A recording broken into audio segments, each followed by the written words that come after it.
En algún rincón olvidado del tiempo, mucho antes de que los barcos europeos soñaran con cruzar océanos, existió un imperio que ya dominaba las aguas, las tierras y las mentes.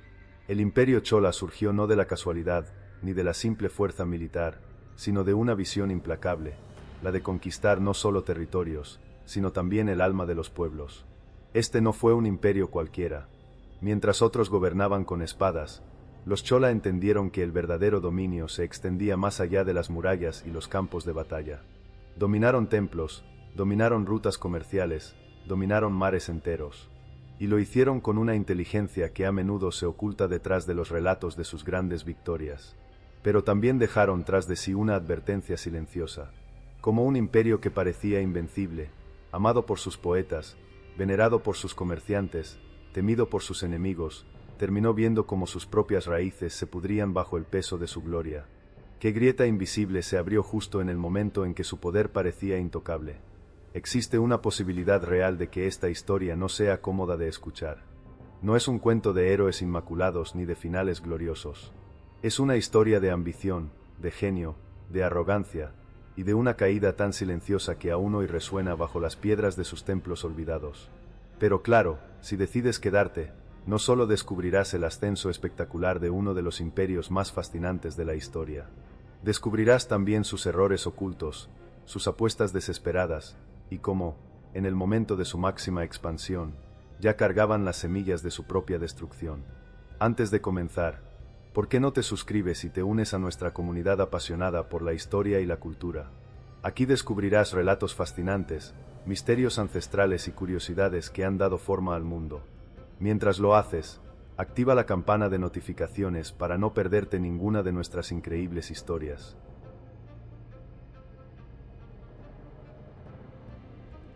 Todo imperio tiene un origen, pero no todos nacen de la gloria inmediata. Algunos emergen del barro, de la oscuridad, de la casi extinción. Tal fue el caso de los Chola. Durante siglos, el clan Chola fue apenas una nota al margen en los anales del sur de la India. Sin los ejércitos masivos de otros reinos, sin las grandes riquezas de las dinastías colindantes, su existencia pendía de un hilo.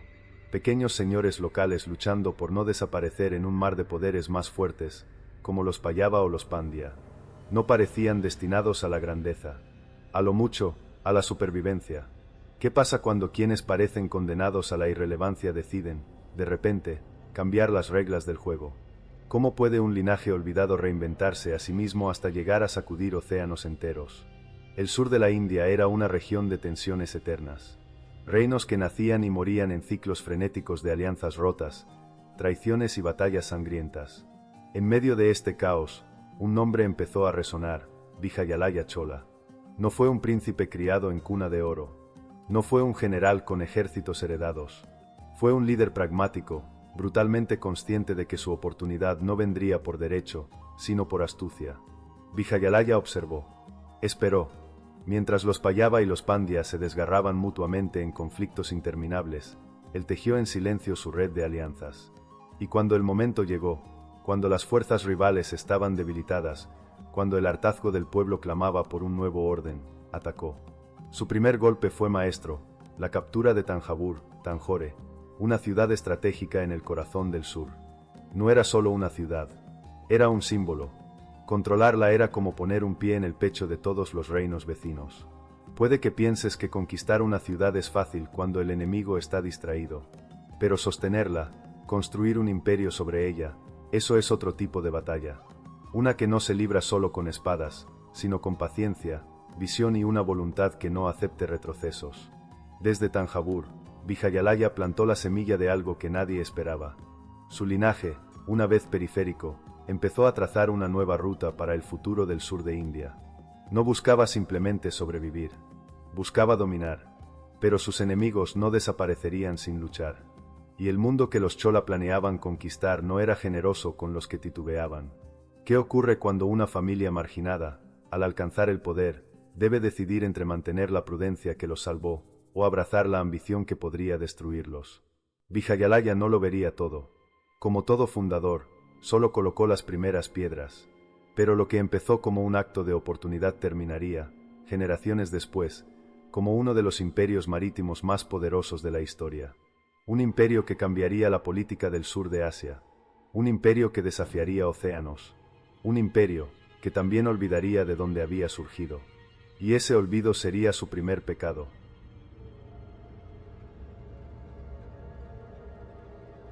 El ascenso de Vijayalaya había encendido una chispa. Pero en la historia de los imperios, una chispa es solo el principio. Lo difícil no es alzarse en un momento de oportunidad. Lo difícil es resistir la prueba implacable del tiempo, cuando los enemigos, una vez desconcertados, reorganizan sus fuerzas y buscan venganza. Después de la muerte de Vijayalaya, el joven imperio Chola quedó en manos de sus sucesores, quienes enfrentaron una realidad brutal. Los reinos vencidos no habían olvidado. Los Pandya y los Chera, debilitados pero aún orgullosos, comenzaron a reagruparse en las sombras, esperando el momento de golpear. La pregunta era inevitable. ¿Podría un imperio que apenas estaba naciendo resistir un asedio implacable? ¿Podía una dinastía joven mantenerse firme cuando la historia misma parecía querer aplastarla bajo el peso de la tradición y del poder antiguo? Aditya, hijo de Vijayalaya, tomó el manto de liderazgo. Era un hombre de una nueva generación, ambicioso, resuelto, menos agradecido por el simple hecho de haber sobrevivido, y más determinado a demostrar que los Chola no eran una anomalía en la historia, sino su inevitable próximo capítulo. Su primera gran decisión fue clara: no podía limitarse a defender lo ganado. No podía permitir que los enemigos dictaran las reglas del juego. Debía atacar. Aditya organizó campañas sistemáticas para expandir el control Chola, debilitando poco a poco a los Pandya, ocupando territorios estratégicos y asegurando las rutas comerciales esenciales. No fue una expansión impulsiva, fue una expansión quirúrgica. No buscaba la gloria inmediata, buscaba crear bases de poder que pudieran resistir generaciones. Puede que pienses que gobernar es solo cuestión de fuerza militar, pero la verdadera estabilidad de un imperio depende de algo mucho más sutil: la administración invisible, las alianzas silenciosas, el conocimiento profundo del miedo y el deseo de aquellos a quienes se gobierna. Aditya no solo expandió territorios, reforzó los lazos religiosos, patronó templos, y se presentó como el protector del Dharma, el orden cósmico y social. Entendió que un imperio no se sostiene solo con ejércitos. Se sostiene con fe, con identidad. Bajo su liderazgo, los Chola dejaron de ser un poder emergente para convertirse en una presencia imposible de ignorar en el sur de la India. Pero ese crecimiento también trajo nuevos desafíos. La riqueza acumulada comenzó a atraer a aventureros, bandidos y traidores potenciales dentro del propio sistema Chola. Y mientras los enemigos externos retrocedían momentáneamente, nuevas tensiones internas comenzaron a asomar: disputas familiares, ambiciones de señores locales, egos que crecían tan rápido como el territorio. ¿Qué ocurre cuando el mayor peligro de un imperio ya no viene de fuera, sino de dentro? ¿Cómo se mantiene el equilibrio entre la expansión gloriosa y la fractura silenciosa que todo éxito conlleva? Aditya logró contener esas tensiones durante su reinado, pero dejó a sus herederos una tarea aún más difícil. Un imperio en expansión es como un monstruo hambriento, necesita ser alimentado constantemente. Y si no se alimenta, se devora a sí mismo. El reto de la próxima generación sería no solo conservar lo conquistado, sino evitar que el sueño Chola se convirtiera en su peor pesadilla. Y en ese desafío, no todos sobrevivirían.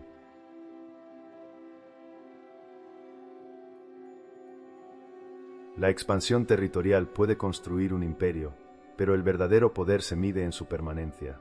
La pregunta que empezaba a rondar en los pasillos de los templos, en los mercados, en las salas del trono de los Chola, era inquietante.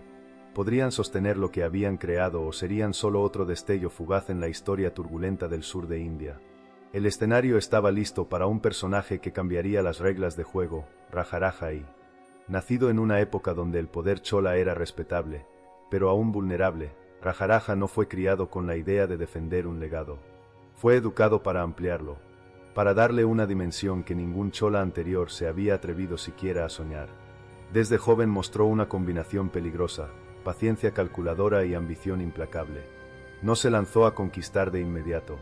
Primero observó, midió a sus enemigos, estudió las rutas comerciales, las fortalezas religiosas, las alianzas rotas que podía explotar. Y solo cuando cada pieza estuvo en su lugar, movió su primera ficha. ¿Qué pasa cuando un líder no busca simplemente sobrevivir o vencer, sino reescribir el concepto mismo de imperio. ¿Hasta dónde puede llegar un hombre que entiende que el tiempo, la fe y el miedo son armas más poderosas que las espadas? La campaña de Rajaraja fue meticulosa y brutal. Aniquiló a los Chera y los Pandya que aún ofrecían resistencia. Se adentró en Sri Lanka, dominó regiones estratégicas y tomó control de rutas marítimas esenciales para el comercio del Océano Índico. Pero su genio no se limitó al campo de batalla. Rajaraja comprendía que los imperios más duraderos no son sostenidos únicamente por el miedo, son sostenidos por símbolos. Y así, decidió construir uno de los más grandes, el templo de Brihadeesvarar en Tanjavur. No era un templo común, era un manifiesto de poder. Levantado en piedra maciza, coronado por una cúpula que desafiaba la gravedad y la imaginación, decorado con inscripciones que narraban sus conquistas y su devoción, el templo no era solo una ofrenda a los dioses. Era una ofrenda al futuro. Una declaración que decía, los Chola no son un accidente, son destino. Puede que pienses que los templos son solo lugares de culto, pero en manos de emperadores como Rajaraja, se convierten en instrumentos de propaganda, en armas culturales que penetran en el alma de un pueblo mucho más profundamente que cualquier ejército. El control religioso no era menos importante que el militar. Rajaraja reorganizó las jerarquías de los sacerdotes, administró las tierras de los templos como extensiones del poder imperial y creó una red que combinaba espiritualidad con lealtad política. Desde las torres de Tanjavur, la sombra de Rajaraja se extendía más allá de las ciudades, más allá de los campos de arroz, más allá de las costas. Llegaba hasta donde las olas rompían en playas desconocidas. Porque su visión no era solo de tierra, era también de océano. Pero en esa expansión vertiginosa, en esa búsqueda de inmortalidad a través del arte, la guerra y la fe, también nacía una pregunta siniestra. ¿Puede un imperio que conquista tanto, que controla cada aspecto de la vida de sus súbditos, evitar que el peso de su propia ambición lo hunda? Rajaraja y murió como un titán. Inalcanzable, glorificado, inmortalizado en piedra. Pero lo que dejó atrás no fue solo un imperio más grande. Fue una máquina de poder que, sin su mano maestra, pronto tendría que demostrar si podía seguir funcionando, o si estaba destinada a devorarse a sí misma.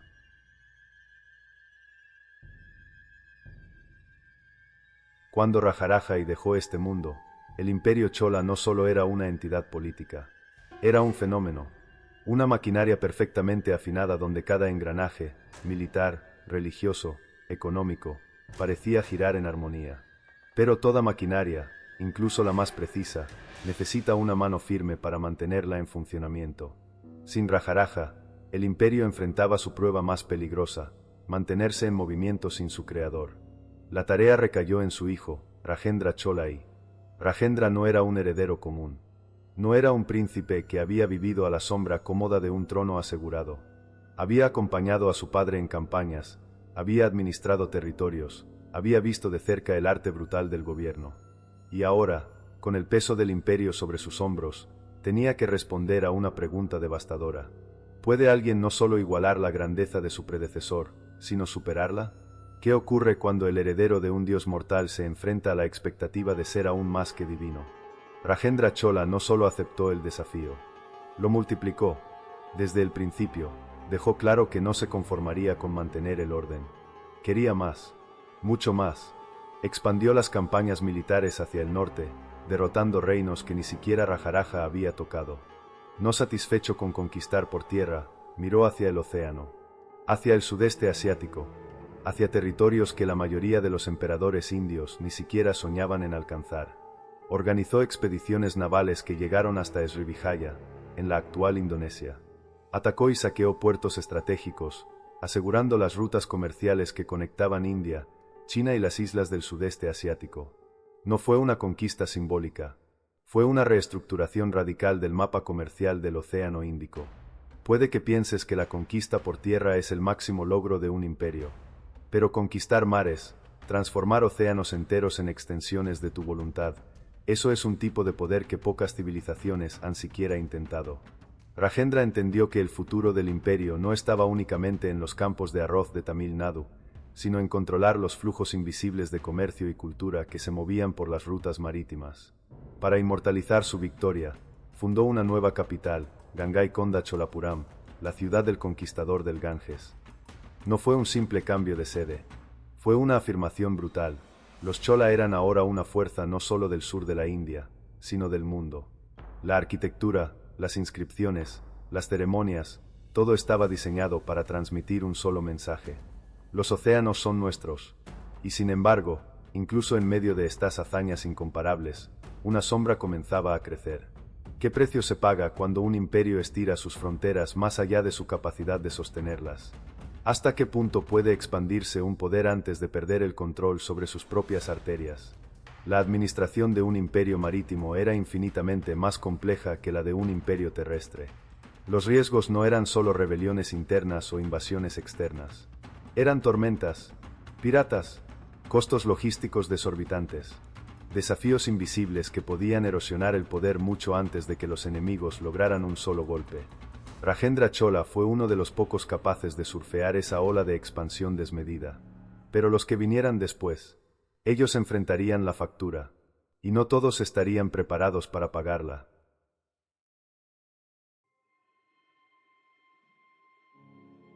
Mientras el poder de Rajendra Chola se expandía sobre océanos y tierras lejanas, el corazón del imperio latía con fuerza en un lugar que parecía extraído directamente de los sueños de los dioses, Thanjavur.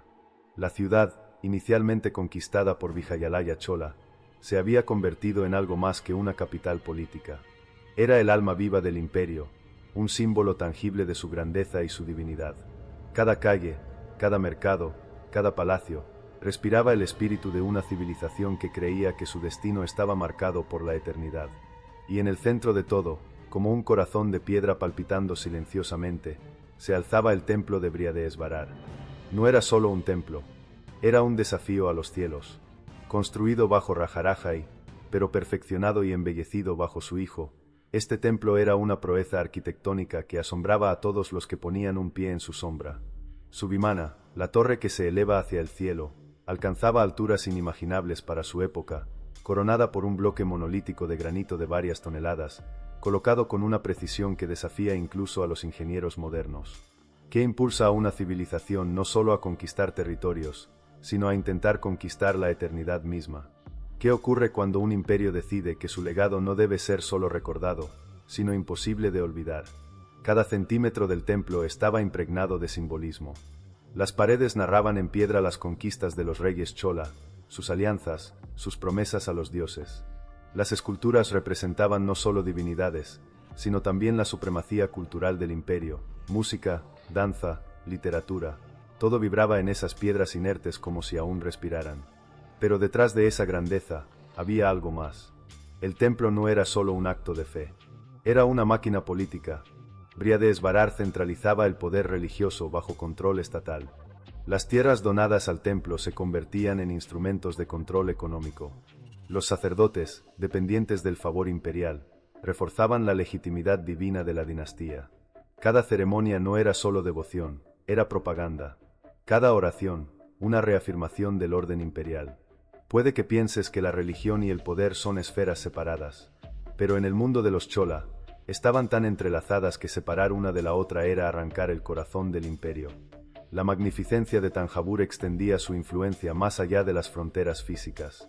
Era un imán para comerciantes, peregrinos, artistas, emisarios extranjeros. Era la evidencia viva de que los Chola no solo gobernaban por la fuerza, sino por inspiración.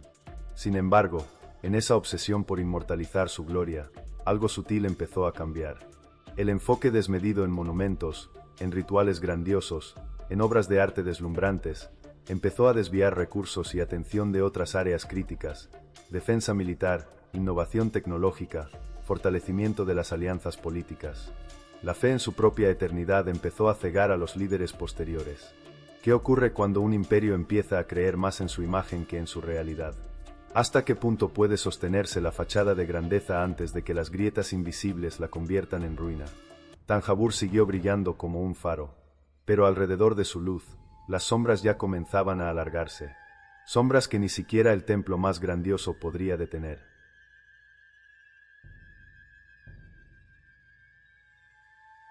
Cuando Rajendra Chola miró hacia el horizonte, no vio límites.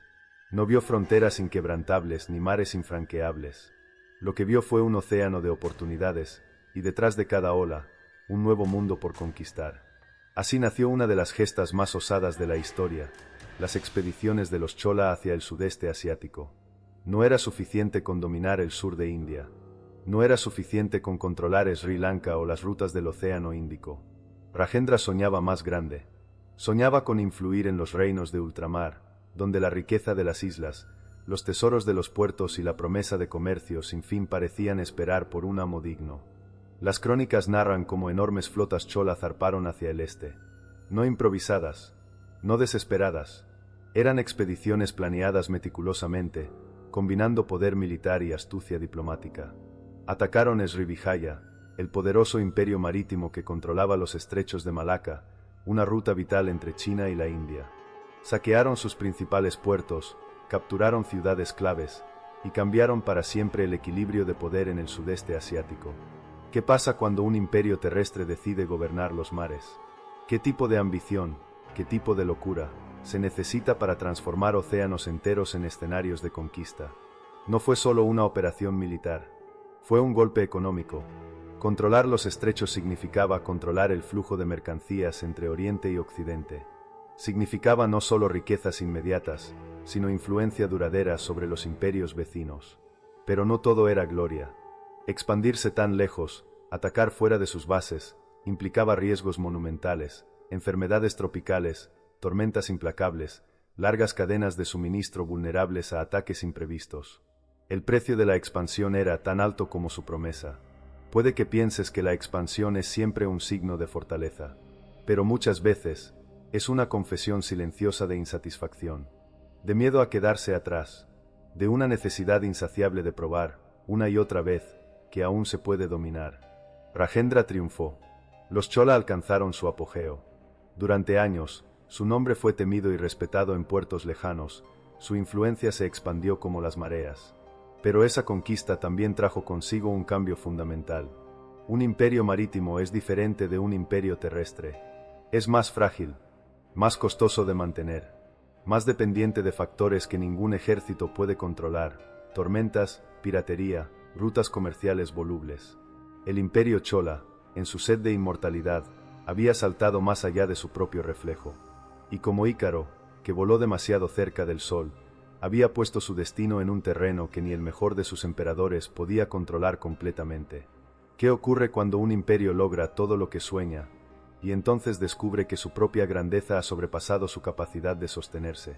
Rajendra, al final de su vida, había elevado a los Chola a alturas que parecían inalcanzables. Pero también había dejado encendida una antorcha cuya llama, demasiado intensa, empezaba ya a consumir el brazo que la sostenía. El océano, que una vez había sido su promesa de gloria, pronto empezaría a pedir su precio.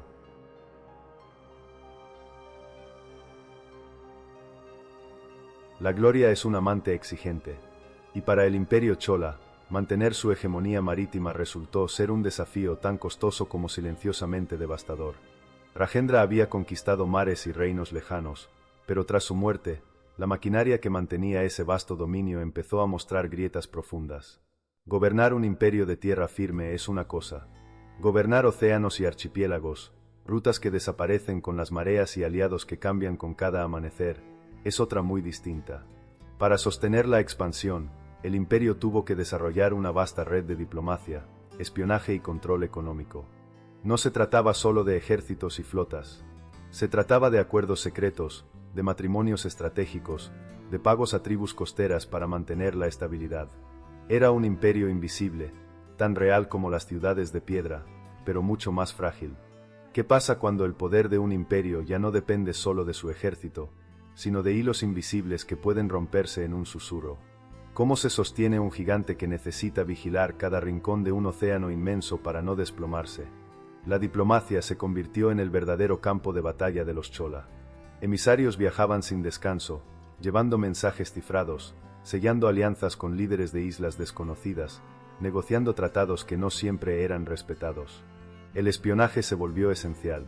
Saber quién conspiraba, quién traicionaba, quién podía ser comprado, era tan vital como disponer de una flota poderosa. Y mientras más se expandía esta red de influencia, más dependiente se volvía el imperio de su propia complejidad. Puede que pienses que más aliados significan más fuerza, Pero cuando cada alianza se convierte en una deuda, en una promesa, en una condición silenciosa que puede romperse al menor cambio de vientos, la fuerza empieza a parecerse peligrosamente a la debilidad. Los templos seguían erigiéndose. Las celebraciones continuaban. En apariencia, el imperio chola aún brillaba con la misma intensidad. Pero en los rincones ocultos, en los susurros de las cortes, en los pasillos de los puertos, se empezaban a percibir señales de una inestabilidad creciente. Los comerciantes comenzaban a pagar tributos a piratas locales para proteger sus rutas, en lugar de confiar plenamente en la protección imperial. Algunos señores regionales, lejos de la supervisión directa, actuaban con una autonomía que rozaba la traición. Otros reinos, antes dominados, empezaban a recuperar su independencia, muy lentamente, como raíces que rompen la piedra con paciencia implacable. ¿Qué ocurre cuando la red invisible que sostiene un imperio se convierte en la cuerda que lo estrangula? Los emperadores posteriores, conscientes de la amenaza, intentaron reforzar el control. Mandaron expediciones de castigo, reforzaron alianzas, impusieron tributos más altos. Pero cada acción desesperada tenía su precio. El resentimiento crecía. La lealtad, antes garantizada por la admiración y el respeto, empezaba a comprarse, y cuando un imperio debe comprar su obediencia, su caída ya ha comenzado. El imperio chola había logrado algo que pocas civilizaciones soñaron: dominar tierras, mares, espíritus y culturas lejanas. Pero ahora, el peso de su éxito empezaba a arrastrarlo hacia su ocaso. Y el enemigo más peligroso no era un ejército invasor. Era el cansancio de mantener un mundo demasiado grande para ser sostenido eternamente.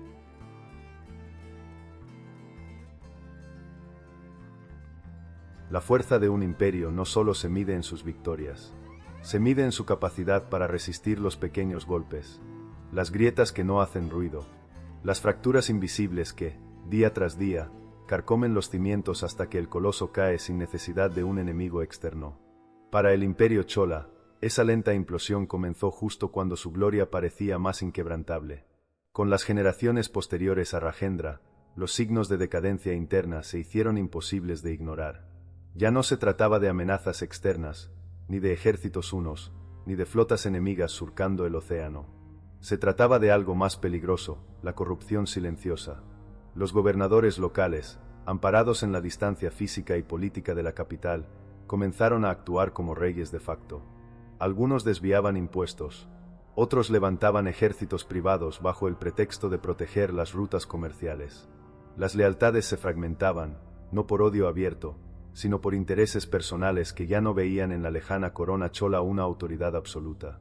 ¿Qué ocurre cuando el sueño imperial, que había unido a miles de voces bajo una sola bandera, se convierte en una cacofonía de ambiciones individuales?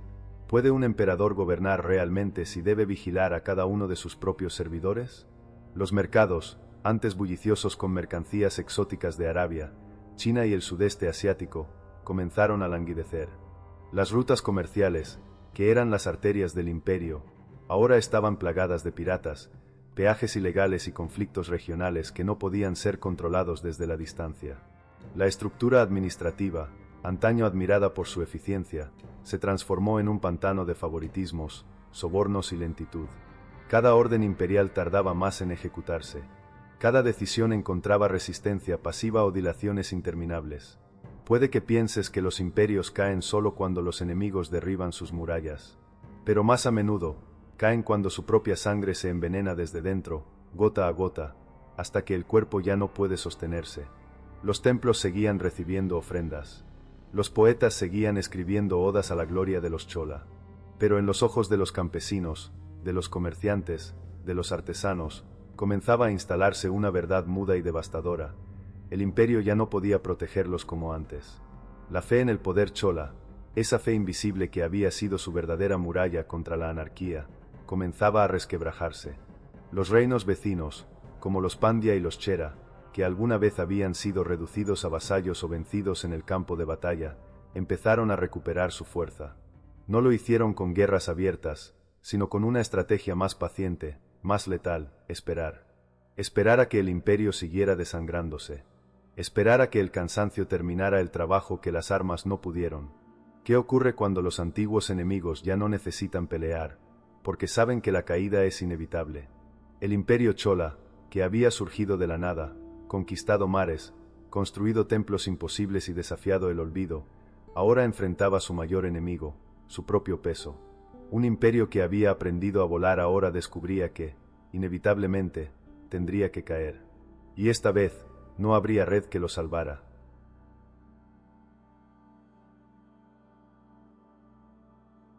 La fragilidad de un imperio pocas veces se anuncia con estruendo. Más a menudo, llega como un susurro persistente, como una corriente subterránea que, invisible para la mayoría, va socavando los cimientos hasta que un día, lo inevitable ocurre. Para los Chola, ese día se acercaba. Los antiguos enemigos que alguna vez fueron humillados, los Pandya, los Chera, los reinos fragmentados del sur, habían aprendido la lección más importante de todas. No siempre es necesario vencer al gigante. Basta con esperar a que se debilite solo. Mientras los emperadores Chola intentaban sostener la fachada de invencibilidad con campañas simbólicas y monumentos grandiosos, en las provincias comenzaban a surgir resistencias silenciosas. Pequeñas rebeliones campesinas. Señores locales que se negaban a enviar tributos. Regiones enteras que actuaban con una autonomía apenas disimulada. ¿Qué ocurre cuando un imperio pierde el control no por la fuerza de sus enemigos, sino por la indiferencia de sus propios súbditos? ¿Qué puede hacer un emperador cuando descubre que ya no es temido, ni amado, ni siquiera recordado como antes? Los Pandya, en particular, supieron esperar su momento. Al sur, en sus tierras fértiles y ricas, reconstruyeron su poder en silencio. No buscaron confrontaciones abiertas al principio. Fortalecieron sus ejércitos, reactivaron sus rutas comerciales y, sobre todo, cultivaron una narrativa, la de que los días de la hegemonía chola estaban contados. Cuando los golpes comenzaron, no fueron batallas apocalípticas como las de antaño. Fueron escaramuzas rápidas, ataques a puntos estratégicos, revueltas en ciudades fronterizas. El imperio, desgastado, tardaba en responder. Y cuando respondía, sus victorias eran cada vez más costosas y cada vez menos decisivas. Puede que pienses que un imperio cae cuando es derrotado en una gran batalla final, pero la mayoría de las veces, la muerte imperial ocurre mucho antes, cuando las victorias ya no significan nada, cuando ganar una ciudad no cambia el curso de la decadencia. Los emperadores posteriores, atrapados entre el ideal glorioso que heredaron y la cruda realidad que enfrentaban, comenzaron a cometer errores desesperados. Impuestos cada vez más altos, reclutamientos forzados, medidas represivas que alienaban aún más a una población ya cansada de sacrificios por un imperio que parecía haber olvidado su propósito. La ironía era cruel. Los Chola, que habían dominado mares y tierras, que habían construido templos que desafiaban el tiempo, que habían cruzado océanos para imponer su poder, ahora no podían controlar ni las aldeas a pocas leguas de su capital. ¿Qué ocurre cuando un imperio descubre que, por más alta que haya sido su cima, su caída será aún más profunda y más dolorosa? Finalmente, los Pandya asestaron el golpe mortal. No en un asedio glorioso, no en una batalla épica grabada en las crónicas con tinta dorada. Fue una serie de derrotas silenciosas, de abandonos estratégicos, de rendiciones inevitables. La antigua grandeza chola se derrumbó como una ciudad construida sobre arena.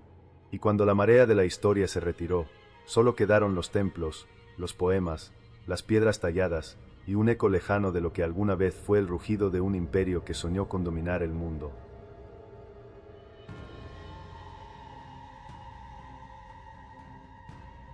Cuando el último estandarte chola cayó, no hubo un trueno, no hubo un temblor en la tierra que señalara el fin. La caída del imperio fue como el apagarse lento de una lámpara en una habitación vasta. Primero el titilar apenas perceptible, luego la sombra, y finalmente, el olvido. ¿Pero realmente desapareció todo? Los ejércitos cholas se dispersaron. Sus flotas, antaño invencibles, se pudrieron en puertos olvidados. Los templos, sin el patrocinio imperial, sobrevivieron como testigos mudos, como huesos de piedra esparcidos en un paisaje que apenas recordaba quién los había alzado. Y sin embargo, aunque el poder militar y político de los cholas se extinguió, su legado se negó a desaparecer por completo. ¿Qué pasa cuando un imperio muere en cuerpo, pero persiste en espíritu? ¿Puede un pueblo, siglos después, seguir respirando los sueños de un imperio que ya no existe? El sistema administrativo chola, refinado durante generaciones, sirvió de base para futuros reinos. La manera en que estructuraron las aldeas, los impuestos, las concesiones de tierra, dejó una huella profunda que sobrevivió mucho más allá de su poder político. El arte chola, los templos, las esculturas, las obras maestras de bronce, no solo sobrevivió, se convirtió en el estándar de perfección para toda la India del Sur. Incluso hoy, siglos después de su caída, esas obras siguen siendo veneradas, estudiadas, admiradas. El comercio internacional que ellos fomentaron, las rutas marítimas que consolidaron, no desaparecieron con su caída. Otros tomaron su lugar. Pero el recuerdo de que un imperio indio pudo alguna vez dominar mares lejanos quedó grabado en la memoria colectiva de Asia. Y quizás, lo más poderoso, la idea misma de lo que era posible. Puede que pienses que el final de un imperio es un cierre total. Pero a veces, el verdadero impacto de un imperio comienza cuando su poder se disuelve, y lo que deja atrás se infiltra lentamente en las raíces de las civilizaciones futuras. El imperio chola no fue perfecto. Su ambición los llevó más allá de lo que podían controlar. Su arrogancia los cegó ante los peligros invisibles. Pero su audacia, su imaginación, su insaciable deseo de crear algo que no pudiera ser ignorado, eso sigue vivo. En cada templo que desafía los siglos. En cada manuscrito olvidado que habla de mares cruzados. En cada idea que nos recuerda que, en algún momento, hubo un pueblo que se atrevió no solo a conquistar la tierra, sino también los océanos y los sueños. El imperio chola cayó, pero su eco, como el rumor interminable del mar, aún susurra, y seguirá haciéndolo mientras haya quienes se atrevan a soñar tan grande como ellos.